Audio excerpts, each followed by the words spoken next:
आपको DG ADG से जब डीजी आप बने उस वक्त आपका और सबके जहन में था कि आप डीजीपी प्रदेश के बनने जा रहे हैं सर, नहीं बने, मलाल है। अच्छा सर, आपने सबको सिखाया, आपके बेटे और बहू दोनों अफसर हैं, अभी शादी हुई है शायद, बेटा आईपीएस है, बेटा और जो मेरी डॉटर इन लॉ है वो भी आईपीएस है, महाराष्ट्र का। अच्छा, ये लोग कभी आपसे कुछ सीखते हैं? ये कहते हैं कि आप तो आउटडेटेड जनरेशन के हो। अब हम एक ये जरा किचन में बोलिएगा, थोड़ी कम आवाज। सर ये भी बोल रहे, वो चला दूंगा मैं किचन वाली बात। मैं तो बाकी सभी लोगों की तरह मैं भी अपनी पत्नी से डरता हूँ। कई जो नए रंगरूट बहाल होकर या इंस्पेक्टर्स या जो भी बहाल होकर आते हैं, मैं जब उनसे बातचीत करता हूं वैसे तो वो कहते हैं कि हम तो ऑफिस में ठीक हैं, हमें नहीं जाना था। ये क्या है सर, क्यों ऐसा बदलाव आया? सर पुलिस क्या एक केवल जॉब है? आपके साथ पढ़े हैं केजरीवाल कि पहले हम एक समय था कि ये खाकी पूरे गांव को संभाल लेता था, आज हजारों खाकी एक कस्बे को नहीं संभाल पाते। कितना बदला पुलिस। तमाम पाबंदों के बावजूद जेल में उस सुविधाएं, 5 स्टार जैसी सुविधाएं कैसे मिलती हैं? कि अमूमन कई अफसर ऐसे कहते हैं, आईएएस आईपीएस जो भी बड़े ओहदे पे, वो कहते हैं कि पॉलिटिकल अगर लगाव ना हो, आशीर्वाद ना हो तो हमें पोस्टिंग वो नहीं मिलती। इसमें क्या कहना है? एनकाउंटर सॉल्यूशन है? अब्दुल करीम तेलगी जो है, तेलगी, हाँ, तेलगी का उस समय फेक स्कैम काफी बड़ा हुआ था और उसका जो केंद्र था वो महाराष्ट्र में था, लेकिन उनका कई राज्यों में उसका एक नेटवर्क फैला हुआ था। बतौर एसपी सीबीआई मैंने उनके तेलगी स्कैम से रिलेटेड कई केसेस हम लोगों ने इन्वेस्टिगेट किए थे। सबसे अच्छा कहाँ की पोस्टिंग लगी और कोई वैसा यादगार जो मतलब मुझे ऐसा जो हमेशा जेहन में बना रहता हो? कि अमूमन अब मुझे थोड़ी सी वो लग रहा है कि कैसे पूछूं, लेकिन सर आपको कभी रिश्वत किसी ने ऑफर किया? और क्या है सर आपका? एक आपका डांस का भी वीडियो आया था, बड़ा अच्छा डांस कर रहे थे। हाँ, लेकिन बिना गुस्सा किए भी कार्रवाई करता। अच्छा, कार्रवाई किसी ने आपको कभी? गजब सवाल गुंजन ने पूछ लिया सर। प्रपोज करने का बड़े फिट हो सर, एकदम हैंडसम औरत तो बड़े हैंडसम होंगे, मैं तो इमेजिन कर रही हूं। तो किसी ने किया नहीं, बट वो चलिए वो सब चलता रहता है, लेकिन हम लोग तो, मैं तो 93 में मेरे आईपीएस में सेलेक्ट हुआ था और मेरी जो शादी है वो नवंबर 96 में हुई। तो ये प्रपोज करने वाली कहानी तो ज़्यादा थी नहीं, लेकिन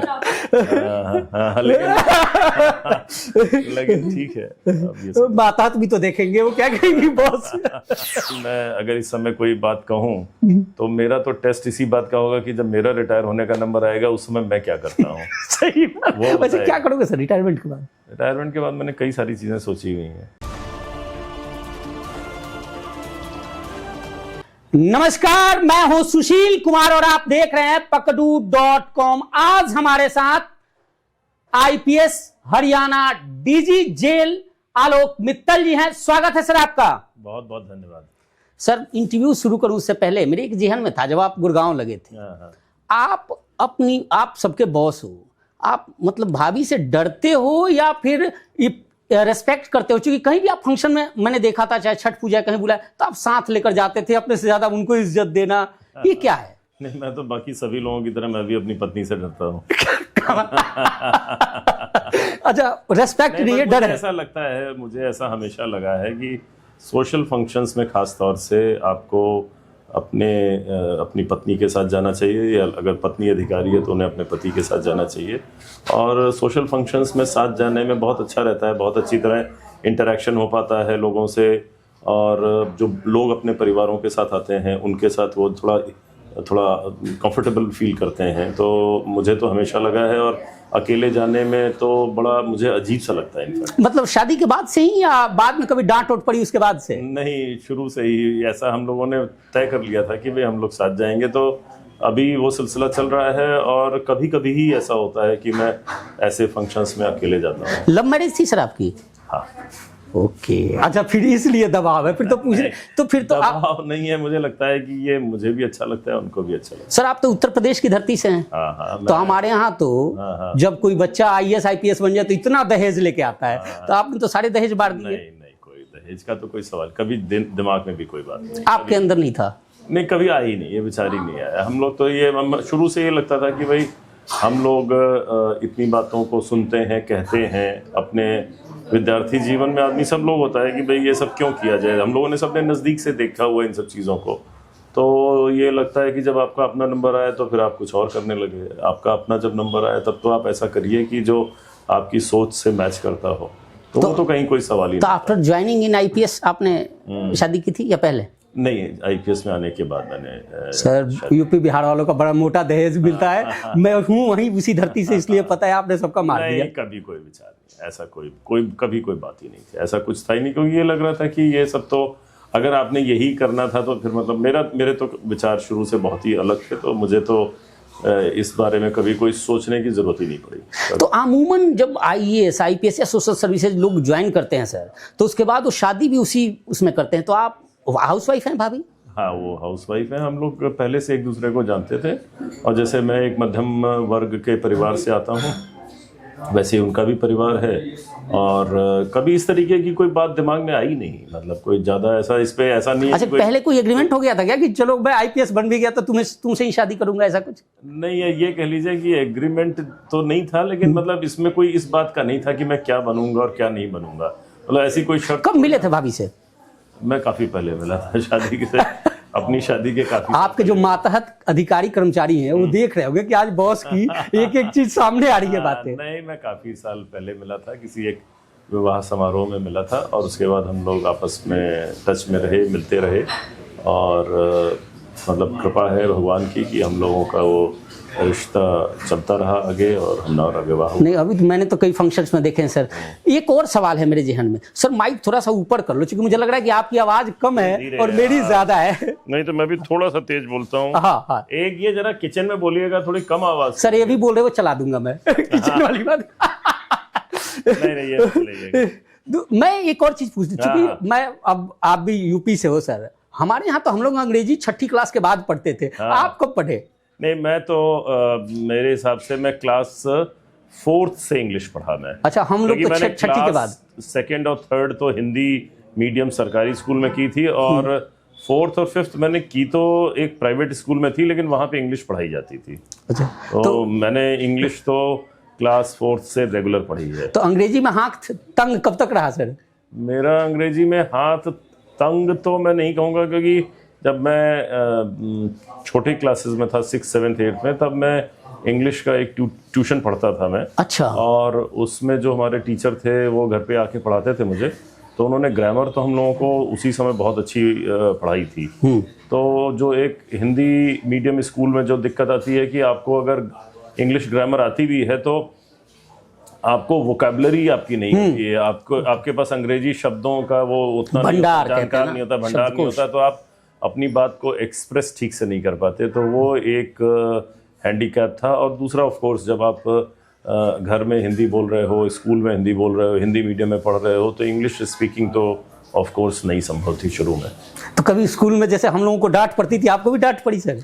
मुझे इंग्लिश के लिए डांट नहीं पड़ी, लेकिन जब मैं 12वीं करने के बाद जब मैं इंजीनियरिंग करना चाहता था, एंट्रेंस एग्ज़ाम दिए, और उसमें मेरा रुड़की में यूनिवर्सिटी ऑफ रुड़की, जो बाद में IIT रुड़की, मुझे याद आ गया, एडमिशन हुआ, तो वहाँ पे सारे हिंदुस्तान से बच्चे आए हुए थे, और उसमें काफ़ी लोग ऐसे थे जो कि इंग्लिश मीडियम स्कूलों से पढ़ के आए थे।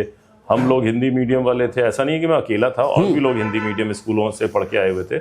लेकिन वहाँ पर ये हम लोगों को पहली बार महसूस हुआ कि हिंदी मीडियम से पढ़ने में तो कोई डिसएडवांटेज नहीं था, लेकिन जो सब लोगों के सामने इंग्लिश ना बोल पाने की जो बात थी, उसकी वजह से कई बार ऐसा लगता था कि भाई हम लोग इंग्लिश बोलने का कॉन्फिडेंस नहीं है हमारे पास, तो इसलिए हम अपनी बात को कई बार नहीं कह पाते। उस समय उतनी समझ भी शायद नहीं होती, तो हमें लगता था कि यार ये जो किसी बच्चे ने खड़े होकर इंग्लिश में टीचर से सवाल पूछा, तो टीचर हो सकता है उससे इम्प्रेस हो गया हो, उससे ज़्यादा अच्छा सवाल आपके मन में आया था, लेकिन आपके पास कॉन्फिडेंस ही नहीं था कि आप खड़े होके इंग्लिश में वो सवाल पूछ सकते, तो आपके वो जो सवाल है वो आपके मन में ही दफन हो गया, तो आपको इस तरीके का रहता था। तो ये चीज़ काफ़ी देर तक चली, लेकिन उसका एक फ़ायदा ये भी हुआ कि हम लोगों ने, मेरे जैसे लोगों ने, हमने काफ़ी दृढ़ निश्चय किया कि हम भी अपनी इंग्लिश को बहुत अच्छा बनाएंगे, बहुत वोकैबुलरी को अपने इम्प्रूव करेंगे। तो उस पर हम लोगों ने बहुत मेहनत की, बहुत प्रयास किए, और उससे ये हुआ कि इंजीनियरिंग के फाइनल ईयर तक आते आते हम लोग, मैं कह सकता हूँ कि मेरी भी वोकैबुलरी काफ़ी ठीक हो गई थी।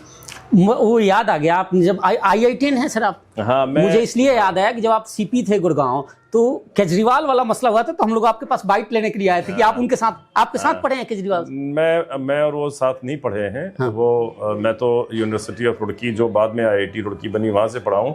लेकिन हम लोग सिविल सर्विसेज में एक ही बैच के हैं। आप और अरविंद केजरीवाल जी? 1993 में हम लोगों ने जो मसूरी में Lal Bahadur Shastri National Academy of Administration है, जिसको IAS एकेडमी शॉर्ट में बोला जाता है, वहाँ पे जो सिविल सर्विसेज में सिलेक्शन के बाद जो फाउंडेशन कोर्स होता है हम लोगों का, वो साथ हुआ था।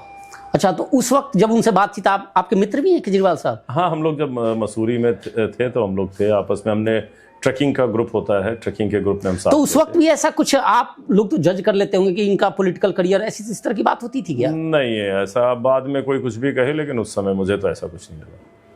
अच्छा, कब मन हुआ? अमूमन 10th 12th में, मैं अपनी बताऊं सर कि हम 8वीं 10वीं में प्लान कर लिए थे कि ठीक है हमें UPSC जाना है, और फिर नहीं, मुझे लगता है कि मेरा तो उससे काफ़ी पहले का था, क्योंकि जब मैं उत्तर प्रदेश में, मैं बलरामपुर और गोंडा 2 जगह हैं, दोनों ज़िले हैं, वहाँ पर मैंने अपनी स्कूलिंग की है, क्लास 1 से क्लास 12 तक की हिंदी मीडियम स्कूलों में। तो उस समय जब मुझे लगता है कि मैं जब क्लास 6th में था, तब भी इस बारे में कुछ हद तक क्लैरिटी थी कि भाई हम लोग भी मौका मिलेगा तो हम भी IAS IPS बनने का प्रयास। नहीं, दोनों में से क्या बनना क्या चाहते थे? नहीं, उस समय का मैं बताता हूँ आपको कि उस समय जब आप ये सोचते हैं कि आप भी बड़े अफसर बनेंगे, तो उस समय इतनी क्लैरिटी नहीं होती है कि आप सिर्फ IAS बनना चाहते हैं या सिर्फ IPS बनना चाहते हैं। उस समय ये होता है कि जो ये UPSC की सिविल सर्विसेज की परीक्षा होती है, पहले उसको क्लियर करना है अच्छी रैंक के साथ, और फिर जो रैंक आएगी उसके हिसाब से आपको सर्विस मिल जाएगी। कुछ ही लोग होते हैं जो इतने क्लियर होते हैं कि भाई मैं जो तो सिर्फ IAS ही अगर मिलेगी तो मैं करूंगा, नहीं तो नहीं करूंगा, या मुझे सिर्फ IPS मिलेगी तो मैं IPS ज्वाइन करूंगा, नहीं तो मैं बाकी सर्विसेज नहीं ज्वाइन करूंगा। मैं, क्योंकि जब मैं एग्ज़ाम दिया, मैंने जिस साल मेरा हुआ उस साल मैं उस ONGC जो oil and natural gas corporation है, उसमें मैं नौकरी करता था, और मुझे वो नौकरी भी काफ़ी अच्छी लगती थी। तो समहाउ मेरे दिमाग में था कि जो मैंने अपनी चॉइसेस भरी हैं, उसमें जो शुरू की 5-6 सर्विसेज हैं, जैसे IAS IPS IFS revenue service और कस्टम सर्विस, इस तरीके की शुरू की जो 5-6 सर्विसेज हैं, उनमें से अगर कोई सर्विस मिलेगी तब तो मैं ज्वाइन करूंगा, नहीं तो मैं ONGC में कंटिन्यू करता रहूँगा, ऐसा मेरे दिमाग में था। लेकिन भगवान की कृपा से अब मेरी रैंक ऐसी आई कि मुझे IPS मिल रहा था, तो मुझे कुछ ज़्यादा सोचना नहीं पड़ा। मैंने ONGC से रिज़ाइन किया और सिविल सर्विसेज। तो हरियाणा कैडर को लेकर मिला, मतलब जब नहीं, जो उस समय क्या था, उस समय जो कार्डर अलॉटमेंट का सिस्टम था, जब हम लोगों का सिलेक्शन हुआ, उसमें ये होता था कि आपको या तो आपका अपना मेरिट के बेसिस पे आपको अपना होम कार्डर मिल जाएगा। जैसे मेरा, तो मैं उत्तर प्रदेश से आता हूँ, तो मुझे मेरा होम कार्डर उत्तर प्रदेश हुआ, और अगर आपको होम कार्डर नहीं मिलता है तो फिर वो एक तरीके से एक लॉटरी सिस्टम में आप आ जाते हैं, जिसमें कि आपको मिलता है। तो उस समय तो मेरे लिए हरियाणा जब मुझे मिला तो बहुत ही नया था मेरे लिए, मुझे हरियाणा के बारे में कुछ ज़्यादा पता नहीं था, लेकिन अब मैं ये कह सकता हूँ कि मैं बहुत भाग्यशाली रहा कि मुझे हरियाणा कार्डर मिला। क्या बात है, भगवान कृष्ण की धरती मिल गई, हरि की धरती हरियाणा। बहुत अच्छा, और बहुत ही अच्छा कार्डर है, और जो भी अधिकारी यहाँ पे काम कर रहा है वो सब लोग इसी विचार के होंगे कि सबको अच्छा काम करने का मौका। एक और मेरे जहन में है, मैं जब आप CP थे तो आपने एक जनता दरबार शुरू करते थे, मैं बड़ा अट्रैक्ट हुआ था उस वक्त कि मैं कोई अधिकारी, अमूमन हम थाने में जाए उस वक्त, जो 13-14 का दौर, थाने में थानेदार नहीं सुनता था, एक कांस्टेबल संतरी नहीं सुनता था, और आप ओपन टू ऑल कोई भी आए, ये मतलब ये ख्याल क्या ऐसा कुछ था क्या कि बचपन में कुछ जहन में आ गया हो कि ये सुनते नहीं है तो मैं CP या हेड बॉस बनूंगा, कैप्टन बनूंगा, तो मैं सभी से मिलूंगा, ये क्या था सर? मैं पुलिस सर्विस में आया, तो पुलिस में जैसे आप जानते हैं कि हम लोगों का जॉब और एक चीज और जिम्मेदारी से, आपके बाद ना सर वो जनता दरबार नहीं हुआ, मैं गुरुग्राम की बात कर रहा हूँ, वो नहीं हुआ, वो खत्म। आप पोडियम बाहर लगाकर लोगों से मिलते थे, वो खत्म हो गया सर। उसका मेरे को वो जो चीज़ है उसके बारे में आपको बताना चाहूँगा कि पुलिस का जॉब ऐसा है कि जो एक कहना चाहिए पूरी तरह फील्ड का जॉब है। उसमें जिस तरह की हम लोगों के यहाँ लोगों को, आम लोगों को पुलिस से संबंधित समस्याएं हैं, तो लोग मिलने आते ही हैं अपनी दिक्कतों के लिए, और जो लोग आते हैं अगर वो उच्च अधिकारी से मिलने आ रहे हैं तो उनको ये एक्सपेक्टेशन होती है कि भाई मेरी बात को सुना जाएगा और मेरिट पे उनकी मदद होगी। तो मैं पुलिस कमिश्नर तो गुड़गांव में 2013-14 में लगा, लेकिन उससे पहले मैं कई जिलों में एसपी रहा हुआ था। तो मुझे उस समय ही ये बात समझ में आ गई थी कि भाई लोग जब आपसे मिलने आते हैं तो कई बार उनको लगता है कि ऑफिसर अपने जो उनके फ्रेंड आ गए, कोई आ गया तो उनको अपने कमरे में बैठा लेते हैं, उनके साथ बात करते हैं और बाहर जनता वेट करती रहती है। और उससे काफ़ी एक इम्प्रेशन भी ये जाता है कि भाई अगर कोई बड़ा आदमी मिलने आया या कोई ऐसा आ गया व्यक्ति, उनका फ्रेंड आ गया, तो उसके साथ तो कमरे के अंदर बैठ के लंबी लंबी बात कर रहे हैं और बाकी सब लोग वेट कर रहे हैं। तो मुझे ये बात लगी कि भाई अगर हम लोग जो हमारा ऑफिस आवर्स में पब्लिक से मिलने का काम है जी, अगर वो हम बिल्कुल खुले में करें, सबके सामने करें, तो इसमें दिक्कत क्या है, सबको पता लगे कि भाई हम लोग किससे, पब्लिक का आदमी मेरे से क्या कह रहा है और मैं उसका को क्या जवाब दे रहा हूं। तो एक तो मुझे लगा कि पारदर्शी होगा, दूसरा जो दूसरा आदमी बोल रहा है उसको भी ये पता है कि वो गलत बात बोलेगा तो 4 लोग खड़े हुए अगल बगल में वो कहेंगे। मेरे को पता है कि मेरी बात को इतने सारे लोग सुन रहे हैं, तो मुझे भी एक जिम्मेदारी का एहसास है। और उसका एक बहुत बड़ा ये भी फायदा था खासतौर से गुड़गांव में कि जब बाहर लोग मिलने आते हैं, आप एक आदमी को बुलाते हो, फिर वो अपनी बात कहता है, फिर वापस दोबारा नया आदमी आता है। मैं अपने ऑफिस से निकल के बाहर खड़ा हो जाता था पोर्च में, और वहां पे जैसे आपने कहा पोडियम रख लेता था, तो सब लोग नजदीक आ जाते थे। मैं भी खड़ा हुआ हूं और वो लोग भी खड़े हुए हैं और सबकी बात होती। तो एक तो समय बहुत बचता है और दूसरा मुझे लगता है कि बहुत अच्छी तरीके से होता है और एक अधिकारी के प्रति विश्वास पैदा होता है कि भाई सभी लोगों को समान अवसर मिल रहा है मिलने का। ये नहीं है कि कोई आदमी बड़ी गाड़ी में आया तो उसको तो तुरंत कमरे के अंदर बुला लिया गया और बाहर बाकी लोग वेट कर रहे हैं। और मेरा हमेशा से मानना है कि जो भी मिलने आया है उसको पूरा इज्जत दी जाए, सम्मान दिया जाए, क्योंकि वो किस तरह के कपड़े पहने हुआ है या वो पैदल आया है या गाड़ी से आया, इससे हमें क्या लेना देना। वो अपनी समस्या लेके मेरे पास आया है, अगर मैं उसकी समस्या सॉल्व कर दूं तो अच्छी बात है। और हम लोग ईमानदारी से प्रयास भी करते थे। मैं जब गुड़गांव में था, मैं और मेरे स्टाफ के 5-6 लोग मेरे साथ खड़े होते थे और जिसकी जो समस्या होती थी समझने के बाद तुरंत उसी समय एसएचओ को या एसीपी को या डीसीपी को मैं फ़ोन करता था। कोशिश हम लोग करते थे कि उसको फॉलोअप करें और उसका अच्छे रिजल्ट आए।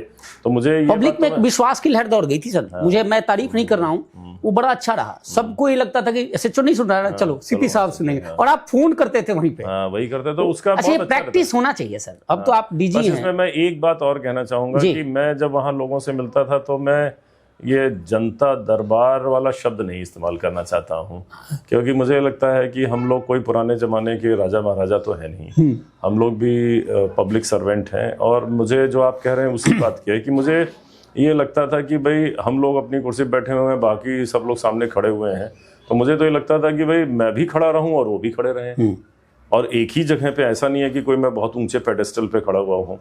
तो जो बाहर आके मिलने के पीछे मेरा ये मकसद था कि भाई हम लोग सब लोग एक प्लेटफॉर्म पे खड़े हुए हैं और हमारा जॉब इस तरीके का है जिसमें कि हम उन लोगों की बात सुन रहे हैं, बस इससे ज़्यादा और कोई फ़र्क नहीं है।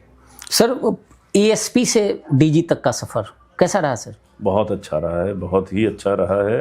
कोई ऐसा यादगार पल कहीं आप हों, कहीं पे बहुत सारे पल हैं जो दर्शकों के साथ शेयर आप करो सर? किस तरीके का? कितने साल हो गए सर एएसपी से? मैं 1993 बैच का आईपीएस ऑफिसर हूं, तो मैं हरियाणा काडर में जो अपनी ट्रेनिंग का जो पहला हिस्सा होता है उसको कंप्लीट करके मैं 1994 नवंबर में मैंने जो हरियाणा पुलिस एकेडमी है मधुबन में वहां पे रिपोर्ट किया था, और उसके बाद मैं जनवरी 1995 में फरीदाबाद आया था और वहाँ पे 6 महीने की ट्रेनिंग करके हम लोग फिर वापस जाते हैं नेशनल पुलिस एकेडमी हैदराबाद, और फिर मैं नवंबर 1995 में एएसपी गुड़गांव पहली बार। अच्छा, गुड़गांव ही लगे? रेगुलर पोस्टिंग मेरी फर्स्ट जो है वो एएसपी गुड़गांव की हुई थी, और उससे पहले मैं एएसपी अंडर ट्रेनिंग था फरीदाबाद में। कमाल है सर। तो ये आप एनआईए में भी रहे, सीबीआई में भी रहे? पहले मैं एसपी लेवल पे 4 साल मैं सीबीआई में रहा, जहाँ पे मैंने इकोनॉमिक ऑफेंसेस और एंटी करप्शन और साइबर क्राइम के केसेस को हैंडल किया। और फिर मैं 2015 से 2020 तक मैं आईजी एनआईए था, जिसमें कि हम लोग कॉम्प्लेक्स टेरर इन्वेस्टिगेशंस होते हैं, कॉम्प्लेक्स टेरर केसेस होते हैं सारे हिंदुस्तान में। अब सर, करीम टुंडा को आप लोगों ने पकड़ा था? नहीं, वो मेरे समय नहीं था। अब्दुल करीम तेलगी जो है, तेलगी, हाँ, तेलगी का उस समय फेक स्कैम काफ़ी बड़ा हुआ था, और उसका जो केंद्र था वो महाराष्ट्र में था, लेकिन उनका कई राज्यों में उसका एक नेटवर्क फैला हुआ था। बतौर एसपी सीबीआई मैंने उनके तेलगी स्कैम से रिलेटेड कई केसेस हम लोगों ने इन्वेस्टिगेट किए थे, और जिस पहले केस में उसको सजा हुई तेलगी को, वो केस मेरे ही अंडर में इन्वेस्टिगेट। सर अब सबसे अच्छा कहाँ की पोस्टिंग लगी, और कोई वैसा यादगार जो मतलब मुझे ऐसा जो हमेशा जेहन में बना रहता हो कि? मुझे लगता है कि मुझे तो लगभग अपनी हर पोस्टिंग बहुत अच्छी अच्छा, सब में कुछ ना कुछ ऐसा मुझे लगता है, क्योंकि ये ऐसा है कि जिसमें आप बाहर निकलते हैं, लोगों से मिलते हैं, लोगों की समस्याओं को सुनते हैं। मैं तो जब भी जहाँ पे भी फील्ड में रहा, मैं थाने में, चौकी में जाता रहता था, तो मुझे लोगों से इंटरेक्ट करने में और उसमें कोई दिक्कत होती नहीं है। मुझे तो इसका सबसे बड़ा एस्पेक्ट ये लगता है कि, और बहुत बार ऐसा हुआ कि लोगों ने जब वो आए अपनी समस्या लेके, तो उनको ये बात बहुत नहीं श्योर होता है कि भाई पता नहीं मेरी मदद होगी कि नहीं होगी। और बहुत सारे ऐसे लोग हैं जिनकी बिना किसी सिफारिश के, बिना किसी जान पहचान के आए और उनका काम हुआ, और उसके बाद हम लोग आपस में एक दूसरे के जानकार बन गए, कुछ मामलों में दोस्त बन गए, और वो दोस्ती आज तक कायम है। मुझे बड़ा अच्छा लगता है कि जब मैं 1995 में फरीदाबाद में ASP अंडर ट्रेनिंग था, तो मैं उस समय IPS ऑफिसर्स को ट्रेनिंग में 3 महीने थानों में SHO के तौर पे काम करना पड़ता है, तो मैं 1.5 महीने हथीन थाने का SHO पलवल का रहा था, और 1.5 महीने पलवल सिटी का SHO रहा था। 2 थानों में मैं 1.5 महीने SHO रहा था। उस समय ये फरीदाबाद जिले का ही हिस्सा होता था, बाद में पलवल जिला बना। तो उस समय मैं जो हथीन में जहाँ पे तब मैं अविवाहित भी था, वहाँ पे गेस्ट हाउस में रहता था मैं, तो उस समय कई लोगों से मेरी जानकारी हुई और फ्रेंडशिप हुई, और आज तक हम लोगों की वो फ्रेंडशिप अच्छा। है। हाँ, जैसे हथीन में एक पत्रकार हैं, अभी भी हैं, उनसे उस समय मैं मिलता था, अभी भी मैं उनसे टच में रहता हूँ। व्हाट्सएप पे हम लोग कभी कभी आपस में नोट्स एक्सचेंज करते हैं। पलवल में तो कई लोग ऐसे हैं जिनसे हम लोगों के पारिवारिक संबंध हैं। तो ये भी एक बड़ी कमाल की चीज़ है इन सर्विसेज की, कि आप ऐसे लोगों से मिलते हैं कि मतलब पहली बार अजनबी के तौर पे मिलते हैं, और फिर धीरे धीरे वो दोस्ती में। सर एक सवाल और मेरे जहन में, अमूमन अब मुझे थोड़ी सी वो लग रहा है कि कैसे पूछूं, लेकिन सर आपको कभी रिश्वत किसी ने ऑफर किया? क्योंकि लोग कहते हैं ऐसे, क्योंकि इतनी पोस्टिंग आपने की। ऐसे डायरेक्ट रिश्वत ऑफर करने वाले तो हैं, कुछ मामले हैं, लेकिन वो लोगों को ये बात समझ में आ जाता है कि नहीं, ये बात नहीं चलेगी। मतलब ऑफर तो ऐसा कहूँ कि मैं बहुत चिल्लाने लगा उसके ऊपर और मैंने कह दिया, मैंने उनको कहा भाई इसका कोई मतलब ही नहीं है। मतलब आप अपना काम बताओ, अगर काम होने वाला होगा तो करेंगे, इसमें इस बात की तो कोई कहानी नहीं है। मतलब वो चीज़ कभी भी नहीं। लेकिन ऑफ कोर्स ऐसा तो बहुत बार होता है कि लोग कहते हैं, जब मतलब डायरेक्ट इसी तरीके से कहते हैं कि जी आप जो कहोगे वो कर देंगे, तो इसका मतलब ये है कि वो वही इशारा कर रहे हैं। सर आपको ADG से जब DG आप बने, उस वक्त आपका और सबके जहन में था कि आप DGP प्रदेश के बनने जा रहे हैं। सर नहीं बने, मलाल है? नहीं, नींद नहीं आई रात को? नहीं, ऐसा नहीं है, क्योंकि देखिए ये बात है कि जो निर्णय आपके हाथ में है वही तो आप ले सकते हैं। और एक ये DGP हरियाणा के किसी भी राज्य के पुलिस महानिदेशक लगने की एक प्रक्रिया है। प्रक्रिया भी सबको पता है कि कैसे है, बड़ी ही डिटेल्ड प्रक्रिया है, जिसमें UPSC नामों का पैनल भेजती है। तो उसके हिसाब से राज्य सरकार का विशेषाधिकार है कि वो किसको DGP के लिए सेलेक्ट करती है। वो उन्होंने किया है, और मुझे ये लगता है कि मुझे काम करने का मौका मिलना चाहिए। मुझे सबसे अच्छी बात मैं एक लाइन इसलिए रुकूंगा कि उस दौरान ना तमाम जो ऑफिसर, खासकर IPS, कई सीनियर IPS, सबसे जब मैं पूछता था, क्योंकि पत्रकार सोर्स से स्टोरी चलानी है, तो मैं पूछता था तो एवरीबॉडी सेज कि मित्तल साहब DG बनने जा रहे हैं, मित्तल साहब बनने, मतलब कोई एक सिंगल व्यक्ति नहीं कहा कि आप DG बनने नहीं जा रहे। मैं इस बारे में तो मैं क्या कमेंट कर सकता हूं, क्योंकि ये निर्णय मेरे पास नहीं है। बट मेरा ये अपना कहना है कि अगर कोई मेरे से पूछे तो मैं ये कहूँगा कि मुझे काम करने का मौका मिलना चाहिए। अभी जैसे मेरे पास जो 2 जिम्मेदारियां हैं, उन दोनों में मुझे काम करने का बहुत मौका मिल रहा है। एक जेल और दूसरा कौन सा? मैं इस समय डायरेक्टर जनरल प्रिजन्स हरियाणा का भी चार्ज है मेरे पास, और मैं managing director Haryana police housing corporation भी हूँ। तो ये दोनों ही ऐसे दायित्व हैं जिन पे कि मुझे काफ़ी कुछ तो सीखने का मौका मिल रहा है। क्योंकि ना तो पुलिस हाउसिंग में जिस तरीके से आप कंस्ट्रक्शन वर्क करते हैं, पुलिस की जो बाकी जिम्मेदारियां उसमें कभी नहीं रहा, और ऐसे ही प्रिजन डिपार्टमेंट में आपको डायरेक्ट इस तरीके से काम करने का मौका नहीं मिला। तो ये दोनों दायित्व ऐसे हैं जिनमें कि मुझे बहुत कुछ नया सीखने को भी मिल रहा है, और बहुत कुछ करने का स्कोप है, और मुझे दोनों ही चार्जेस में काफ़ी अच्छा लग रहा है। मैं सीखने वाली बात करूं, मुझे याद है हम लोगों ने हम लोगों की भी ट्रेनिंग कराई थी अपैरल हाउस में, साइबर वाली, याद है सर? याद है मुझे। आपने और हमें उस वक्त पता चला कि ईमेल आईडी, आप जो वाईफाई या जो नेट यूज करते हैं उसका कुछ नंबर होता है, उससे पता चल जाता है कहाँ से मेल हुआ था। उस वक्त व्हाट्सएप नहीं था, मेल का ही हम लोग वो कर रहे थे। हम लोगों ने वैसे शुरू से आपने कराई, पत्रकारों को भी कराई है, मुझे याद है हम लोगों ने। और मैंने तो जब मैं जॉइंट सीपी था गुड़गांव में 2009 से 2011 के बीच में, और बाद में 2013-14 में पुलिस कमिश्नर था, उस समय मैंने अपने स्टाफ की भी बार बार साइबर एक्सपर्ट्स के साथ ट्रेनिंग कराई, क्योंकि हम लोगों को मालूम था कि भाई ये साइबर वाली जो चीज़ आई है ये आगे बढ़ती जाएगी, तो कैपेसिटी बिल्डिंग तो करनी पड़ेगी। पुलिस के लोगों को इससे भागने से बात नहीं बनेगी, इसको सीखना पड़ेगा। और उसी समय आपको याद होगा कि हम लोगों ने एक साइबर एक्सपर्ट के साथ मिलकर एक साइबर सेफ्टी कैंपेन चलाया था स्कूलों में, और उसके बाद एक हम लोगों ने साइबर सिक्योरिटी और साइबर सेफ्टी में एक इंटर्नशिप शुरू की थी स्टूडेंट्स के लिए। और मुझे ये कहते हुए बहुत खुशी हो रही है कि वो स्कीम जो हम लोगों ने 2013-14 में शुरू की वो आज तक चल रही है गुड़गांव पुलिस की, और उसमें अब पूरे देश के छात्र आते हैं और वो बड़ा गर्व महसूस करते हैं। और कई लोग तो ऐसे हैं कि जिन्होंने वहाँ पे अपनी इंटर्नशिप की और उसके बाद साइबर सिक्योरिटी के और कोर्सेज़ किए, और अब आजकल बहुत अच्छी अच्छी जगहों पर अब जॉब कर रहे हैं। तो वो लोग इस बात को जब भी कहीं मुलाकात होती है तो बड़े गर्व से बताते हैं कि भाई हमने अपनी जो इंटर्नशिप है वो गुड़गांव पुलिस के साथ की। अच्छा सर, आपने सबको सिखाया, आपके बेटे और बहू दोनों अफसर हैं, अभी शादी हुई है शायद, बेटा आईपीएस है, बेटा और जो मेरी डॉटर इन लॉ है वो भी आईपीएस है, महाराष्ट्र का। अच्छा, ये लोग कभी आपसे कुछ सीखते हैं या ये कहते हैं कि आप तो आउटडेटेड जनरेशन के हो, अब हम नेक्स्ट जनरेशन के? पुलिसिंग में आउटडेटेड वाली बात नहीं है। पुलिसिंग तो ऐसी है कि जो बेसिक कॉन्सेप्ट है पुलिसिंग का वो तो सेम ही है। उनको ऐसे, चूंकि अमूमन हम लोग देखते हैं, अब जैसे मेरे साथ मेरी सहयोगी गुंजन है, ये मुझे कहती है हमेशा कि सर आपका जमाना दूसरा था, अब हमारा जमाना है। तो आपके साथ भी ऐसा कुछ होता है क्या? जमाना तो जरूर चेंज हुआ है, लेकिन हम लोग लगातार सीख भी तो रहे हैं। हमने अपने को आउटडेटेड होने नहीं दिया है, हम भी तो नई नई चीजें सीख रहे हैं। आप आज भी कहते हो कि मैं बाप हूँ? नहीं, मैं ऐसा नहीं है, लेकिन ये बात बहुत अच्छा लगता है कि जिस प्रोफेशन में आप हैं उसी में अगर आपका बेटा भी हो या बेटी भी हो, तो उस समय क्या है कि प्रोफेशनल इश्यूज पे तो बड़ा कॉमन ग्राउंड हो गया। जैसे कोई लॉ एंड ऑर्डर की सिचुएशन है, कोई क्राइम का है, उसमें कोई पर्टिकुलर लॉ का सेक्शन लगना चाहिए नहीं लगना चाहिए, तो उसके बारे में मेरी अपने बेटे से लगातार बात होती है। और हम लोग आपस में प्रोफेशनल इश्यूज को भी, ऑफ कोर्स जो कोई ऐसा मैटर है जिसकी प्राइवेसी है तो वो अपनी मेंटेन की जाती है, लेकिन इन प्रिंसिपल हम लोग डिस्कस कर लेते हैं। एक और सवाल है सर, मैं कई जो नए रंगरूट बहाल होकर या इंस्पेक्टर्स या जो भी बहाल होकर आते हैं, मैं जब उनसे बातचीत करता हूं वैसे, तो कहते हैं कि हम तो ऑफिस में ठीक हैं, हमें नहीं जाना था। ये क्या है सर, क्यों ऐसा बदलाव आया? हाँ, ये इसलिए कि शायद जैसे जैसे ज़माना आगे बढ़ा लोगों को लगा कि नहीं भाई ये जो फील्ड वाला जो जॉब है ये बहुत स्ट्रेस वाला है, और इसमें दिन और रात का पता नहीं, फैमिली के साथ समय, जिसको मैं इसको इस तरीके से कहता हूँ कि काफ़ी सारे लोग हैं जिन्होंने वर्क लाइफ बैलेंस की तरफ देखना शुरू कर दिया। तो वो ये मानते हैं कि भाई अगर वो पुलिस डिपार्टमेंट में भी हैं फिर भी उन्हें अपने लिए और अपनी फैमिली के लिए समय मिलना चाहिए।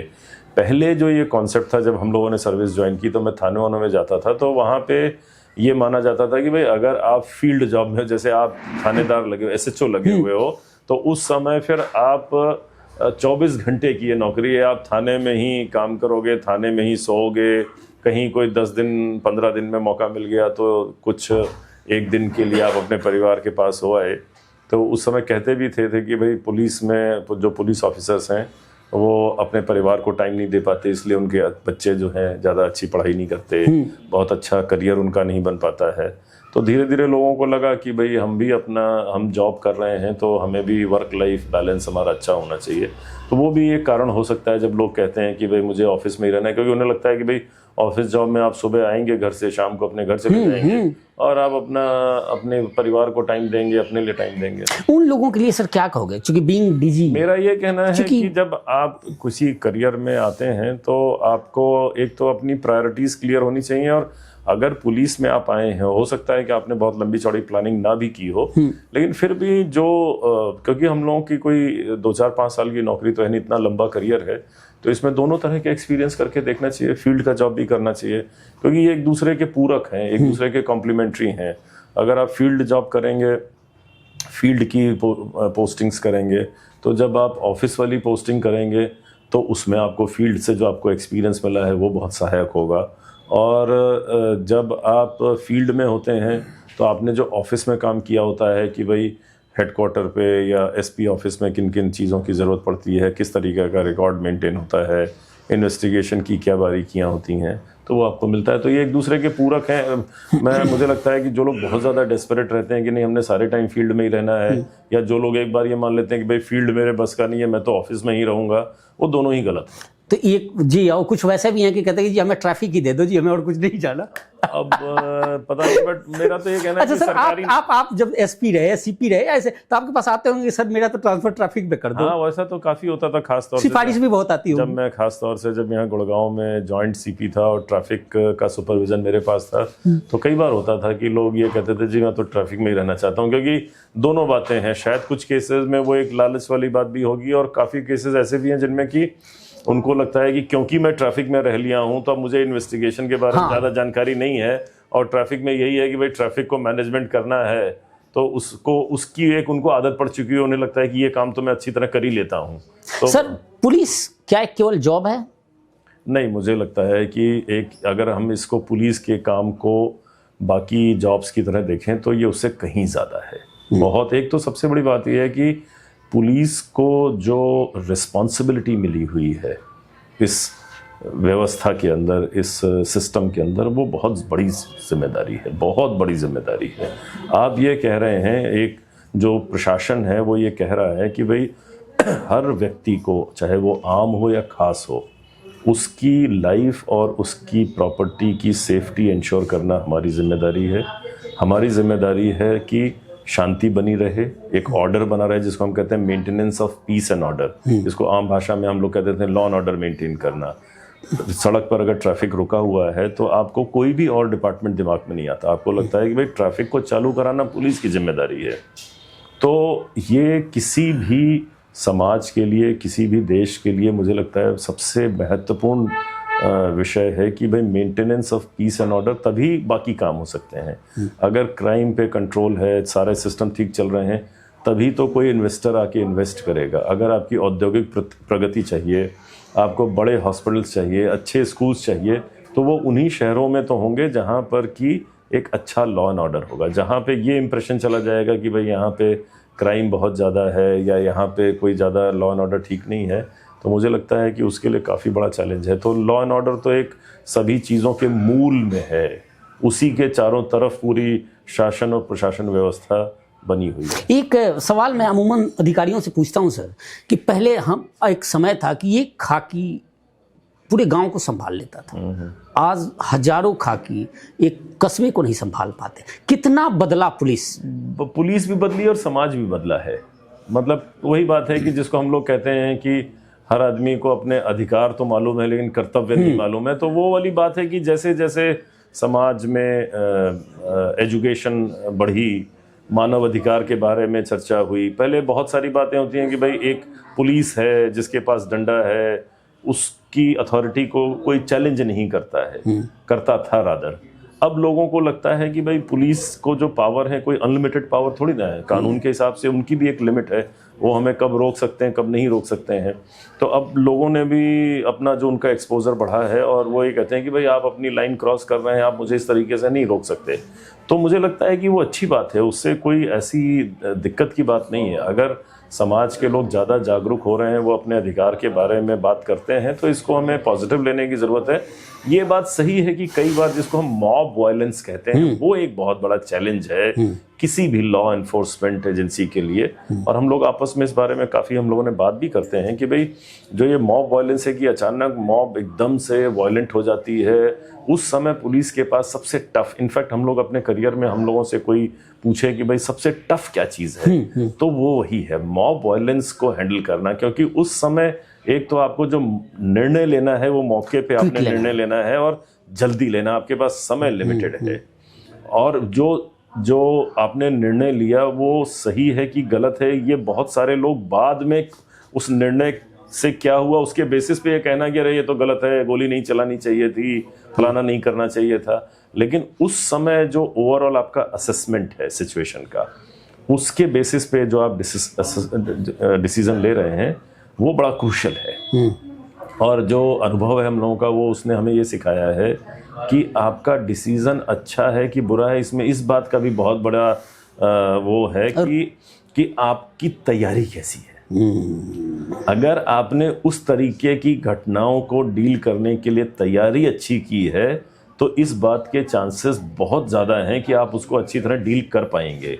होता क्या है कि हम लोगों की कई बार तैयारी नहीं ठीक होती है और फिर जब मामला गड़बड़ा जाता है, जब आउट ऑफ कंट्रोल हो जाता है तो हम इधर उधर की चीज़ों को ब्लेम करते हैं, क्योंकि प्रोफेशनल जॉब है। पुलिस का जॉब कोई जनरल काम नहीं है। आपने जो है वो कानून को अपहोल्ड, रूल ऑफ लॉ को अपहोल्ड करना है। तो कानून को अपहोल्ड करने का काम जो है बड़ा ही प्रोफेशनल है। उसमें आप कितने कॉम्पिटेंट हैं प्रोफेशनली, उसके लिए सबसे ज़्यादा ज़रूरी है कि जो लॉ इन्फोर्समेंट के लोग हैं, जो वर्दी पहनते हैं, उनकी ट्रेनिंग बहुत लगातार ट्रेनिंग होने। तो लॉ एंड ऑर्डर में जितनी अच्छी आप ट्रेनिंग कराओगे अपनी फोर्स को, लॉ एंड ऑर्डर की सिचुएशन को वो उतनी ही अच्छी तरीके से डील करेगी आपकी फोर्स। सर कमाल है। अब आप एज ए डीजी जेल, सबसे बड़ा चैलेंज क्या है आपके लिए? मुझे डीजी जेल लगे हुए 1 महीने से थोड़ा सा ही वक्त ज़्यादा हुआ है। मैं अपने ऑफिसर्स के साथ लगातार मीटिंग करता हूँ, वीडियो कॉन्फ्रेंस के ज़रिए भी और मिलके भी, और मैंने इस बात को रिपीटेडली कहा है कि जेलों का जो कॉन्सेप्ट है किसी भी कम्युनिटी में, किसी भी समाज में बहुत पुराना है और वो एक तरीके से कम्युनिटी का एक तरीका है दंड देने का। जिसने कानून को तोड़ा है, जिसने नाइंसाफ़ी की है, जिसने गलती की है, उसको सज़ा देने के लिए जो आपने एक व्यवस्था बनाई है सज़ा देने की, उसका एक बहुत बड़ा महत्वपूर्ण अंग है जेल।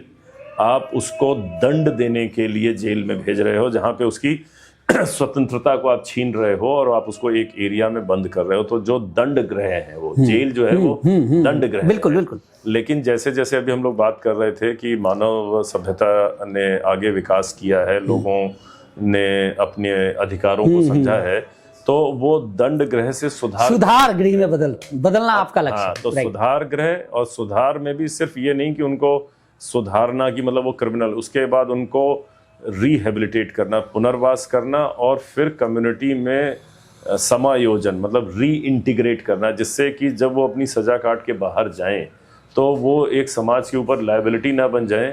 कम से कम कुछ तो पढ़ाई कर लें, कुछ कौशल विकास हो जाए, जिससे कि जब वो बाहर निकलें तो वापस फिर एक बार सोसाइटी की मेन स्ट्रीम में आ जाए। बहुत सारे लोग हैं। मैं दर्शकों को बता भी दूं सर कि आप 1 महीना ज्वाइन किए हुआ सर, और ये जो आप कह रहे हो ये दिखा, एक नाम नहीं लूंगा, गैंगस्टर का साथी JRF कंप्लीट किया है आपके जेल से। हाँ बिल्कुल, और ये बड़ी बात है। और हम लोगों के यहाँ जेलों में इस बारे में प्रयास भी काफ़ी हो रहा है। हम लोग लगातार वोकेशनल ट्रेनिंग के कोर्सेज करा रहे हैं। 5 जेलों में विधिवत हम लोगों ने ITI शुरू कर दी है और ITI में 10-12 ट्रेड्स हैं जिन पे कि लोगों ने अपने को एनरोल किया है। जो एक IGNU है ओपन यूनिवर्सिटी और एक NIOS है national institute of open schooling, उसके सेंटर्स हमारे जेलों में सेटअप हैं और वहाँ पर भी हम लोग कोशिश कर रहे हैं कि ज़्यादा से ज़्यादा लोगों को हम एनरोल करें। क्योंकि अभी भी जब आप जेल में जो लोग बंद हैं उनसे बात करो तो कई लोग ऐसे हैं जो 5वीं पास हैं बस, या 8वीं पास भी नहीं है। तो हम लोग उनको कह रहे हैं भाई आप 5वीं में एनरोलमेंट कराओ, आप 8वीं क्लास में एनरोलमेंट कराओ, आप 10वीं पास करो, आप 12वीं पास करो, उसके आगे भी अगर आप पढ़ना चाहते हो तो हम लोग उनको पढ़ाने का। तो ये एक सतत प्रक्रिया है जिसमें कि कुछ मामलों में कामयाबी मिलती है, कई बार नहीं भी। मैं कई डीजी जेल जो रिटायर्ड हैं, एक्स हैं, उनका इंटरव्यू देख रहा था। कई बार एक है, नाम नहीं लूँगा, वो 2007 में रिटायर्ड हुए हरियाणा से। मैं उनसे फ़ोन पे बात कर रहा था आपका इंटरव्यू करने से पहले। तो उन्होंने कहा कि सर से पूछना कि तमाम पाबंदों के बावजूद जेल में उस सुविधाएं, 5 स्टार जैसी सुविधाएं कैसे मिलती हैं? बिल्कुल आपका वाजिब सवाल है, लेकिन ये वास्तविकता से दूर है। अब मुझे लगता है कि ये जो एक इम्प्रेशन क्रिएट हो गया कि भाई आप जेल में जाओ और अगर आप ब्राइब करो जेल ऑफिशियल्स को तो आपको 5 स्टार सुविधाएं मिलेंगी, ये मुझे नहीं लगता कि हरियाणा की जेलों पे ये बात अप्लाई होती है। हम लोगों ने पूरी तरीके से इस बारे में क्लियर हैं हम लोग कि जो हरियाणा जेल नियम 2022 हैं उसमें हर बारे में लिखा हुआ है, हर बात के बारे में लिखा हुआ है। तो उन नियमों के हिसाब से जेलों को चलाया जाएगा। इसमें कोई किसी को VIP ट्रीटमेंट देने वाली बात नहीं है। और दूसरा हम लोगों का कहना है कि जो भी व्यक्ति जेल में आया है मतलब कोर्ट से के आदेश से, उसको उन नियमों के अनुसार ही ट्रीट किया जाएगा। और मैंने ये बात बहुत ही क्लियर की है अपने ऑफिसर्स को कि भाई हमारी सर्वोच्च प्राथमिकता ये है कि जो हार्डकोर अपराधी जेल में बंद हैं, वो जिस दौरान वो जेल में है वो किसी भी तरीके से कोई आपराधिक कार्रवाई में या आपराधिक गतिविधि को संचालित ना कर सकें जेल में रहते हुए। जैसे कि वो उनके पास नशा पहुंच रहा है या उनके पास मोबाइल पहुंच जा रहा है, तो वो मैंने कहा है कि भाई मेरे लिए तो सर्वोच्च प्राथमिकता वही है, और अगर उस मामले में किसी भी प्रकार की लापरवाही कहीं मिलती है तो मैं उसमें बख्शूंगा नहीं। और ये बात हम लोग, और इसके लिए हम लोग तकनीक का भी बहुत अच्छा इस्तेमाल कर रहे हैं।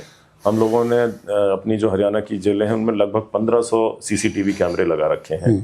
हम लोगों ने वहाँ पे जो गवर्नमेंट ऑफ इंडिया की एक कंपनी है ITI लिमिटेड, उनके सहयोग से हमने 6 जेलों में बिल्कुल मॉडर्न जैमर्स लगा रहे हैं हम।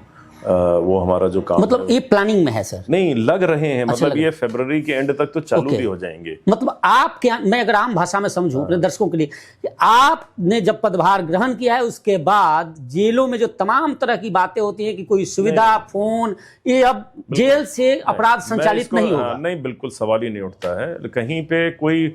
मैं ये नहीं कह रहा हूं कि 100% हमने रोक दिया है। हम लोगों के सारे प्रयासों के बावजूद ये लोग बहुत सारे तरीके अपना के किसी तरीके से नशे को अंदर लाने की या मोबाइल फ़ोन को अंदर लाने की कोशिश करते हैं, और 1-2 मामलों में ये कामयाब भी होते हैं जी। लेकिन हम लोगों के जो प्रयास हैं उसमें हम लोग उसको डिटेक्ट भी कर रहे हैं, उनमें क्रिमिनल केस भी दर्ज करा रहे हैं और उनके खिलाफ एक्शन भी ले रहे हैं। बट बाई एंड लार्ज मैं तो ये कहूँगा कि कोई भी ऐसा मामला हो जिसमें कि आपको पता लगे कि भाई ये VIP ट्रीटमेंट मिल रहा है, तो आप हमें बताएं, हम उस पर आपको पूरा बताएंगे। अच्छा, आप इसमें भी कुछ ओपन कुछ करने जा रहे हो क्या सर, कि आम आदमी भी आपसे संपर्क कर सके? आपका कोई वेबसाइट या कोई नंबर ऐसा इस तरह का? नहीं, नंबर ऐसा हमने कोई हेल्पलाइन, क्योंकि इसमें ऐसा आम लोगों से ऐसे पब्लिक डीलिंग तो नहीं है, लेकिन हम लोगों को कांटेक्ट करना कोई दिक्कत की बात नहीं है। जैसे बाकी हम लोग अपने ऑफिसेज में बैठे होते हैं, लोग बाई पोस्ट भी हम लोगों को अपनी कंप्लेंट भेजते हैं, ईमेल से भी भेजते हैं। तो मेरा तो ये कहना है कि कोई भी बात हो तो हम लोगों की नोटिस में लाएं। हम लोग उसमें ना सिर्फ कार्रवाई करेंगे, हम उनको वापस जिसने कंप्लेंट की उसको फ़ोन करके बताएंगे कि भाई इसमें हमने जो इंक्वायरी की उसमें क्या पाया, क्योंकि इसमें कोई चीज़ छिपाने वाली कोई नहीं सर। अगली बार जब मैं इंटरव्यू करूंगा तो पुख्ता सबूत के साथ आऊंगा कि आप जो कुछ कह रहे हैं इसका कितना इम्प्लीमेंटेशन। बिल्कुल बिल्कुल, और आपकी बात जो होगी उसको पक्के तौर पर हम वेरीफाई करके आपको बताएंगे। कमाल है सर। शौक क्या है सर आपका? एक आपका डांस का भी वीडियो आया था, बड़ा अच्छा डांस कर रहे थे। डांस का वीडियो तो चलो बाई चांस का था। मेरा तो शौक क्या है सर? शौक मेरा ये है कि मुझे फिट रहने का शौक है। ओके, मैं आज से सीख के जा रहा हूँ। मुझे वॉक करने का, मुझे थोड़ा बहुत दौड़ने का शौक है, मुझे किताबों को पढ़ने का शौक है, मुझे घूमने जाने का शौक है, मुझे ट्रैकिंग करने का शौक है। मैं उसमें जो हमारी ये मोरनी हिल्स हैं इसमें मैंने बहुत बार गया हूँ मैं ट्रैकिंग करने, और भी अगर कहीं किसी पहाड़ में घूमने जाता हूँ, पहाड़ी एरिया में, तो वहाँ पे ट्रैकिंग करता हूँ। तो ये सारे शौक हैं। मुझे डांस करने का, डांस वांस तो मुझे नहीं आता, लेकिन मैं वीडियो देखा मैंने इधर थोड़ा बहुत डांस वांस करता हूँ, तो मुझे डांस करके अच्छा बहुत लगता है, क्योंकि मुझे लगता है कि बहुत बड़ा स्ट्रेस बस्टर है, मतलब तनाव को दूर करता है, आपको बहुत अच्छा लगता है। तो जिस वीडियो की आप बात कर रहे हैं वो मैं जब यहाँ पे फरीदाबाद में 2007 और 8 में SSP फरीदाबाद था, तो यहाँ पे एक थैलेसीमिया ग्रसित बच्चों की एक संस्था है, बच्चों के लिए एक संस्था है, उसका नाम है फाउंडेशन अगेंस्ट थैलेसीमिया। उन्होंने मुझे उस समय एक फंक्शन के लिए, अपने एक फंक्शन के लिए इनवाइट किया था। मैं वहाँ गया, मैं थैलेसीमिया के बच्चों से मिला, मुझे बहुत अच्छा लगा। मुझे मतलब एक मोटे तौर पे तो पता ही था, लेकिन एक पता चला कि भाई इतने बच्चों को ये संस्था नियमित तौर पे ब्लड अवेलेबल करा रही है, जिससे कि उनको क्योंकि थैलेसीमिया के बच्चे को हर थोड़े दिनों के बाद अपना ब्लड उनको चढ़ाना पड़ता है। तो उस संस्था से ऐसा बना कि मैं जुड़ गया, और उनके साथ मैं अभी भी जुड़ा हुआ हूँ। मैं बच्चों से मिलता हूँ, उनमें से काफ़ी बच्चे तो ऐसे हैं जिनसे मैं इतनी बार मिला हूँ कि वो मुझे पहचान गए, मैं उनको पहचान गया हूँ। तो जो वो संस्था को चलाने वाले लोग हैं यहाँ फरीदाबाद में, बहुत बढ़िया लोग हैं। वो बच्चों को साल में 1 या 2 बार कहीं घुमाने के लिए ले जाते हैं। तो पीछे वो लोग उनको घुमाने के लिए अमृतसर ले गए थे। तो अमृतसर से लौटते में वो पंचकुला में रुके, उन्होंने मुझे फ़ोन किया, मैं अपने ऑफिस में था, मैंने कहा मैं आता हूँ। मैं गया वहाँ पे, हम सब लोग आपस में मिले। फिर उन्होंने कहा जी बच्चों का डांस करने का मन है, तो वो डांस करने लगे। तो उन्होंने मुझे बुलाया, मैं भी डांस करने लगा। और वो उस समय मुझे नहीं पता था, रिकॉर्ड कर रहे थे। वो 1-2 दिन के बाद कुछ लोगों ने वो वीडियो देखा होगा, उन्होंने मुझे फ़ोन किया कि आपने बड़ा अच्छा डांस किया है। तो मैंने कहा स्टेप अच्छे थे आपके। अगर आपके पास वीडियो है तो मुझे भी भेज दो, मैं भी देख लूँ। तो मैंने देखा, मुझे भी बहुत अच्छा लगा। तो ऐसा है, लेकिन वो संस्था बहुत अच्छा काम। गुस्सा कब आता है सर? मेरा तो यही मानना है कि मुझे गुस्सा कम आता है, लेकिन ऐसा कहूँ कि गुस्सा नहीं आता, ऐसा नहीं है। कई बार मुझे ऐसा लगता है कि नॉर्मल अगर मेरे साथ काम करने वाले, मेरे अंडर में काम करने वाले गलती करते हैं तो मैं बहुत ऐसा गुस्सा नहीं करता हूँ। लेकिन अगर मुझे लग जाए कि भाई एक बार मैंने कह दिया फिर भी गलती हो रही है, या कहीं मुझे लग जाए कि भाई जानबूझ के गलती हो रही है, इसमें वो वाली बात नहीं, नेग्लिजेंस नहीं है, इसमें नियतन गलती हो रही है, तो फिर मुझे काफ़ी गुस्सा आता है। कईयों पे कार्रवाई की है आपने? हाँ, लेकिन बिना गुस्सा किए भी कार्रवाई करता हूँ। अच्छा, कार्रवाई? हाँ, मतलब अगर किसी ने गड़बड़ की है तो उसके खिलाफ कार्रवाई करते समय बिना गुस्सा किए भी कार्रवाई करता हूँ। एक ट्रेंड है सर, चूंकि मैं पूछ लेता हूँ, सवाल मैंने आपसे पूछना चाह रहा था कि अमूमन कई अफसर ऐसे कहते हैं, IAS IPS जो भी बड़े ओहदे पे, वो कहते हैं कि पॉलिटिकल अगर लगाव ना हो, आशीर्वाद ना हो, तो हमें पोस्टिंग वो नहीं मिलती। इसमें क्या कहना है आपको? अब इस पे कोई ऐसा कुछ कहने का नहीं। मुझे तो ऐसा लगता है कि अगर आप अच्छा काम कर रहे हैं किसी भी ऑर्गेनाइजेशन में, क्योंकि सभी ऑर्गेनाइजेशंस को अच्छे, मेहनती, ईमानदार लोगों की ज़रूरत है। आफ्टर ऑल किसी भी ऑर्गेनाइजेशन को चलाने के लिए, जैसे अब आप अपना एक सिस्टम चला रहे हो, क्या आपके साथ वो वाली टीम हो जो काम करने में इंटरेस्टेड ना हो, जिनको काम करना नहीं आता हो, जो सिर्फ इधर उधर पैसे कमाने के चक्करों में लगे रहते हो, क्या उनसे आप अपनी टीम को आगे बढ़ा पाओगे? मुझे नहीं लगता। जब आपको इतने बड़े राज्य का या इतने बड़े देश का जिम्मा है और उसमें आप इतने सारे काम करने हैं, तो आपको एक मजबूत टीम चाहिए, और उसमें भी वो लोग चाहिए जो अपने काम को अच्छी तरीके से करें। सेल्फ मोटिवेशन है कि भाई हमें जहाँ पे भी आप लगाओगे वहाँ पे अच्छा काम करके दिखाएंगे। तो मुझे ऐसा लगता है कि जो लोग बढ़िया मेहनत से काम करते हैं, लालच वाली बात नहीं है, उनको ज़्यादा बॉदर करने की ज़रूरत नहीं है। उनकी हर सिस्टम में ज़रूरत है, उनको काम करने का पूरा मौका मिलता है। एक एनकाउंटर सॉल्यूशन है? मैंने तो अपने जो मेरा करियर है उसके बेसिस पर मैं ये कह सकता हूँ कि एनकाउंटर्स को इस तरीके से बाइनरी में देखना कि वो यस नो 0-1 वाला जो होता है कि भाई सलूशन है कि नहीं है, वो वाली बात नहीं है। ये जो हम लोग जो हमारा क्राइम कंट्रोल का काम है, उसमें कई बार स्थितियाँ ऐसी होती हैं कि जो बिल्कुल गैंगस्टर्स हैं, हार्डकोर हैं, वो पुलिस को भी देख के आमने सामने भी नहीं उनको डर लगता है, और वो पुलिस के ऊपर भी अटैक करते हैं। तो अगर ऐसे हालात बनते हैं और उसमें एनकाउंटर होता है, तो उसमें तो कोई ऐसी बात नहीं है, ये तो हमारी ऑपरेशनल रिक्वायरमेंट है।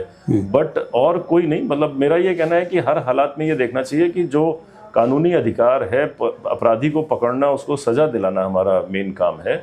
और हमें वेपन भी दिया गया है, इसका मतलब है कि वेपन देने का कोई तो पर्पज़ है हमारे को। तो अगर जो ऑपरेशनल रिक्वायरमेंट कहीं पर है तो वहाँ पे कोई दिक्कत नहीं है, बट अदरवाइज तो हमें ये मानना चाहिए कि अपराधी को पकड़ना और उसको सज़ा दिलाना हमारा मेन काम है। एक और सवाल जहन में है, कई अधिकारी अभी रिटायर हुए हैं सर, कई लोगों से मैंने बातचीत किया तो कहते हैं कि नहीं, या उनके बारे में कहा जाता है कि अब कहीं और ज्वाइन कर जाएंगे, एक्सटेंशन ले लेंगे, या फिर वो आफ्टर रिटायरमेंट कुछ मिलता है कहीं कुछ। ये क्या है, इतने दिन सर्विस, इतना टॉप सर्विस करने के बाद भी आदमी क्यों ललायित रहता है कि नहीं जी हमें तो और कुछ साल मिल जाए? ये क्या है? अब मैं तो अभी सर्विस में हूँ, मैं तो इस बारे में कमेंट ना ही करूँ। मेरा तो टेस्ट इस बात का है कि मैं अगर इस समय कोई बात कहूँ तो मेरा तो टेस्ट इसी बात का होगा कि जब मेरा रिटायर होने का नंबर आएगा उस समय मैं क्या करता हूँ। सही बात। वैसे क्या करोगे सर रिटायरमेंट के बाद? रिटायरमेंट के बाद मैंने कई सारी चीज़ें सोची हुई हैं, वही जो मैंने कहा। अच्छा, आपने प्लान कर रखा है पूरा? हाँ, मैंने सोचा हुआ है, और उस काम को करने में मैं कामयाब होता हूँ कि नहीं वो अलग की बात है। लेकिन सर आप बोलते बढ़िया, पत्रकार मत बन जाना, हमारी ऐसी नौकरी चली है। मैं रिटायरमेंट के बाद पोस्ट रिटायरमेंट प्लान मेरे दिमाग में है।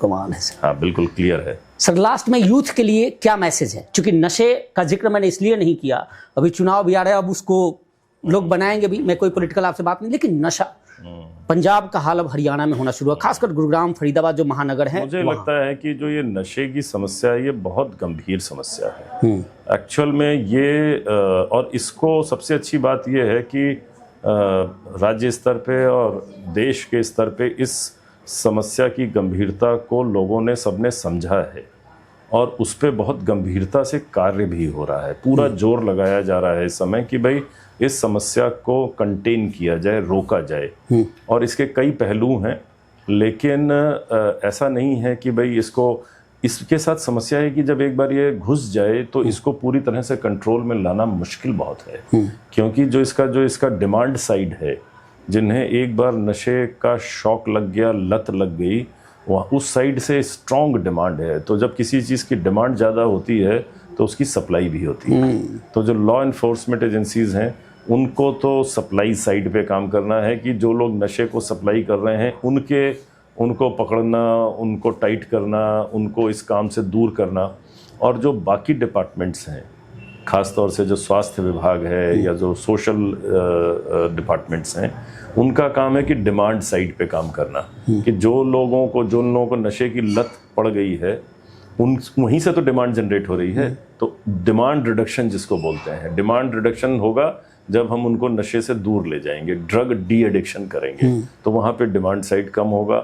लेकिन जो लॉ इन्फोर्समेंट एजेंसीज हैं उनका तो मेन काम है सप्लाई को रोकना।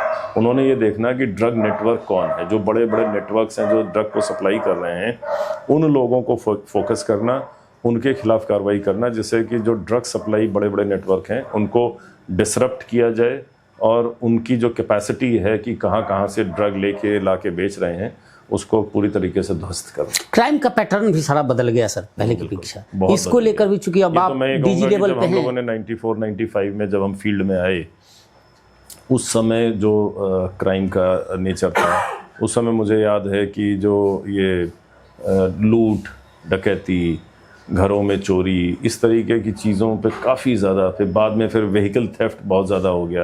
लेकिन इस समय जो क्राइम सबसे ज़्यादा दिक्कत कर रहा है वो साइबर क्राइम है, जिसमें कि जो क्रिमिनल है उसको मौके पे जाना ही नहीं पड़ रहा है, उसको सड़क पे जाके कोई लूट करनी नहीं पड़ रही है, किसी के घर में घुसना ही नहीं पड़ रहा है, और बिना किसी वायलेंस के और बिना किसी फिजिकल कांटेक्ट के वो क्राइम करने में कामयाब हो रहा है।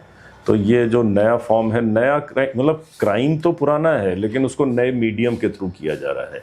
जैसे चीटिंग है या पैसे की चोरी है, वो तो ऐसा थोड़ी ना है कि पहले नहीं होती थी, होती तो अब पहले भी थी, अब जो है वो इस साइबर स्पेस या साइबर मीडियम में हो रही है और उसके नए नए तरीके रोज आ रहे हैं। लोगों को समहाउ अनफॉर्चुनेटली अभी भी संख्या बहुत ज़्यादा है, तो हम लोगों को इस बारे में यही कहना है कि भाई इसमें हमें अवेयर भी करना है और साइबर क्रिमिनल्स के ऊपर कार्रवाई भी करनी है। गुंजन हमारी कुछ कहना चाहती है। गुंजन, सर से जो पूछना है आप पूछ लो, कोई बात नहीं, अब पीछे से बैकएंड से तो आ ही रहा है आपका सवाल कोई बात ही नहीं है। सर से कितना अच्छा हो रहा, क्या पूछना चाहती है, बोलो।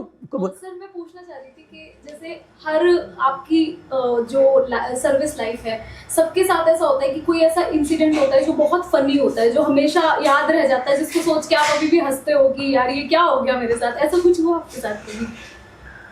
ऐसा तो हुआ होगा लेकिन ऐसे बहुत फनी नहीं। लेकिन मुझे एक चीज़ वो याद रहती है कि मैं जब सिटी पलवल में SHO था 1995 में, तो मैं उस समय शाम के समय में जो वहाँ का मेन मार्केट है पलवल शहर का, वहाँ पे लोग आना जाना था, लड़कियाँ भी महिलाएं भी। तो मैं अपना दिन में ड्यूटी करके शाम को मुझे ये नेचर था कि मैं वहाँ पे जो मेन चौक था वहाँ पे जाके मैं खड़ा हो जाता था और मैं वहाँ पे अपनी जीप को थोड़ी दूर पे खड़ा कर देता था और मैं जस्ट एक वॉच कर रहा होता था कि कोई क्या कर रहा है। और बाद में तो मुझे लगा कि शायद मुझे ऐसा नहीं करना चाहिए था, अपने को मैं SHO था तो मुझे वर्दी में ड्यूटी पे होना चाहिए था। लेकिन कई बार मैं अपना नॉर्मल, जैसे उस समय मैं काफ़ी एज भी मेरी कम थी, तो मैं टी-शर्ट और जीन्स में भी वहाँ पे जाके खड़ा हो जाता था सिर्फ वॉच करने के लिए। तो एक दो बार ऐसा हुआ कि मैं खड़ा हुआ था, तो हो सकता है थोड़ी दूरी पे मेरा गनमैन भी खड़ा होगा, तो एक रिक्शे पे जैसे 2 लेडीज़ जा रही थी एक बार, तो वो ऐसी देख रही थी, तो उन्होंने समहाउ मेरे को नोटिस किया, तो कहने लगे यही है छोरा, है, यही थानेदार है यहाँ पे। तो मैंने कहा कि चलो, तो अच्छा लगा। तो इस तरीके का है। सर प्रपोज किया है किसी ने आपको कभी? गजब सवाल गुंजन ने पूछ लिया सर। प्रपोज करने का, बड़े फिट हो सर, एकदम हैंडसम औरत तो बड़े हैंडसम होंगे, मैं तो इमेजिन कर रही हूं। तो किसी ने किया नहीं, तो होगा? बट वो चलिए वो सब चलता रहता है। लेकिन हम लोग तो, मैं तो 93 में मेरे आईपीएस में सेलेक्ट हुआ था और मेरी जो शादी है वो नवंबर 96 में हुई। तो ये प्रपोज करने वाली कहानी तो ज़्यादा थी नहीं, लेकिन लेकिन ठीक है। अब ये बात भी तो देखेंगे, वो क्या कहेंगे बॉस। बड़ा अच्छा लगा सर आपका इंटरव्यू ना, रियली। एक लास्ट में वो कह दो सर, जो आपके अभी दूसरा आपके पास हाउसिंग बोर्ड के मैनेजिंग डायरेक्टर आप हैं, उनके लिए भी कोई प्रपोजल है आपके पास तो कुछ जरूर बता दो सर। नहीं, उसमें तो ये है कि उसका एक छोटा सा बैकग्राउंड बताना चाहूँगा कि नेशनल पुलिस कमीशन एक बना था 70s में। उसमें उन्होंने रिकमेंडेशन की थी कि भाई जो पुलिस कर्मी हैं उनकी जो आवास की समस्या है वो बाकी डिपार्टमेंट से अलग है, उनको 24 घंटे काम करना पड़ता है, तो उनको सरकारी तौर पे आवास देने की ज़्यादा ज़रूरत है। और वो काम जो है एक जो जनरल सरकारी मतलब राज्य सरकार का जो एक डिपार्टमेंट होता है PWD, उससे नहीं हो पाता, तो उसके लिए एक अलग बनाया है जय कॉरपोरेशन, पुलिस हाउसिंग कॉरपोरेशन, जो सिर्फ पुलिस के ज़रूरतों को पूरा करे। तो 1989 में हरियाणा में ये हरियाणा पुलिस हाउसिंग कॉरपोरेशन बना, जो अभी तक चल रहा है। और हम लोग ना केवल पुलिस लाइंस में या पुलिस थानों में जहाँ पे जगह है वहाँ पे पुलिस कर्मियों के लिए, अधिकारियों के लिए उनके रेजिडेंसेस बना रहे हैं, हम थाने चौकी बनाते हैं, हम उनके पुलिस लाइंस में एडमिनिस्ट्रेटिव ब्लॉक्स बनाते हैं। हमने लगभग सभी पुलिस लाइनों में पुलिस पब्लिक स्कूल्स की बिल्डिंग बनाई हैं, उनको और एडिशनल ब्लॉक्स भी बनाते हैं। और उसके बाद ये जो कॉरपोरेशन है जिसका मैं MD हूँ, ये जेल का भी, जितनी भी जेलें हरियाणा में बाद में बनी हैं वो सभी हरियाणा पुलिस हाउसिंग कॉरपोरेशन ही बना रहा है। उनके हाउसेस भी हम लोग बनाते हैं। और इन दोनों डिपार्टमेंट्स के अलावा भी अब हम बहुत सारे अलग अलग डिपार्टमेंट्स की जो भी काम वो हमें देते हैं, जैसे कि जो हरियाणा एजुकेशन बोर्ड भिवानी में उनका कन्वेंशन सेंटर हम लोगों ने बनाया है। अभी जो ये फूड एंड ड्रग एडमिनिस्ट्रेशन की हेडक्वार्टर पंचकुला पे बिल्डिंग है वो हमने बनाई है, लगभग बन के तैयार है, अब उसका उद्घाटन होगा। और जो अम्बाला में बैंक स्क्वायर बिल्डिंग है म्यूनिसिपल काउंसिल अम्बाला की, वो बिल्डिंग हम लोगों ने बनाई है। तो ऐसे हम लोग बहुत सारी बिल्डिंग्स बना रहे हैं। लेकिन हरियाणा पुलिस हाउसिंग कॉरपोरेशन ने जो पुलिस डिपार्टमेंट के लिए जो पुलिस स्टेशंस बनाए हैं, उससे क्या हुआ है कि काफ़ी बेहतर हुआ है हम लोगों का। उससे एक नया ट्रेंड आया है कि भाई पुलिस लाइन के अंदर ही पुलिस स्कूल है, पुलिस पब्लिक स्कूल है, हाउसेस बने हुए हैं। तो जो पुलिस में पहले कल्चर था कि भाई पुलिस का जो कर्मचारी था वो ये समझता था कि भाई मेरा तो बार बार ट्रांसफ़र होता रहेगा, मैं परिवार को एक जगह पे गांव में रखूँगा, गांव में वो अपने बाकी परिवार के साथ परिवार रहेगा। लेकिन अब ये जब हाउसेस बने पुलिस लाइंस में, स्कूल खुले, तो अब एक ये नया ट्रेंड चालू हुआ कि हमारा जो कांस्टेबल, हेड कांस्टेबल ASI है, वो ये चाहता है कि उसका परिवार पुलिस लाइन में आके रहे, अच्छी शिक्षा उसके बच्चे ग्रहण करें। तो ये एक बहुत बड़ा चेंज आया है इस पुलिस हाउसिंग के काम से।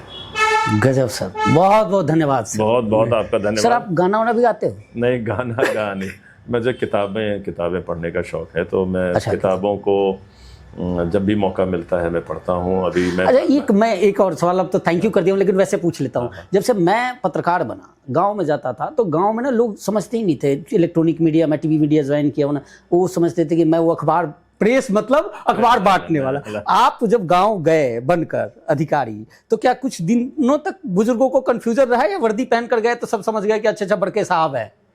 नहीं, मैं जब मैंने सर्विस ज्वाइन की थी तब मैं थोड़ा यंग तो लगता था, तो कई बार लोगों को, एक दो बार तो जब मैं पंचकुला में SP था, तो सैटरडे संडे में जैसे आप अपने घर पे होते हैं, कोई मिलने आ गया, तो जैसे आप पूछ रहे थे, तो एक वाकया यही है कि भाई मैं सैटरडे या संडे रहा होगा, एक छोटा सा कैंप ऑफिस था, उन्होंने कहा जी कुछ लोग मिलने आए हैं, 1-2 लोग हैं मिलने आए हैं। तो मैंने कहा क्या जाएंगे, तो मैं अपना T-शर्ट और ट्राउज़र्स में था, तो मैं चला गया मिलने। तो वो अंदर आए, मैं भी अंदर आया उस कमरे में, तो उन्होंने कहा जी SP साहब से मिलना है। तो मैंने कहा जी मैं तो SP तो नहीं हूँ। तो इस तरीके का तो होता था। या कई बार लोग ऐसा बोलते थे कि भाई अच्छा ये SP है, ये तो काफ़ी लड़का सा लगता है, तो इस तरीके का है। बट मैं जो एक बात ये कह रहा था कि किताबों को पढ़ने का, तो उसमें एक बात मैंने पढ़ी, मुझे किसी ने बताई, मुझे वो चीज़ बहुत अच्छी लगती है, तो ये मैं आपको भी बताना चाहूँगा कि किताबों के बारे में कहा जाता है कि किताबें बोल तो नहीं सकती, लेकिन जो उनको पढ़ लेता है उसको बोलना सिखा देती हैं।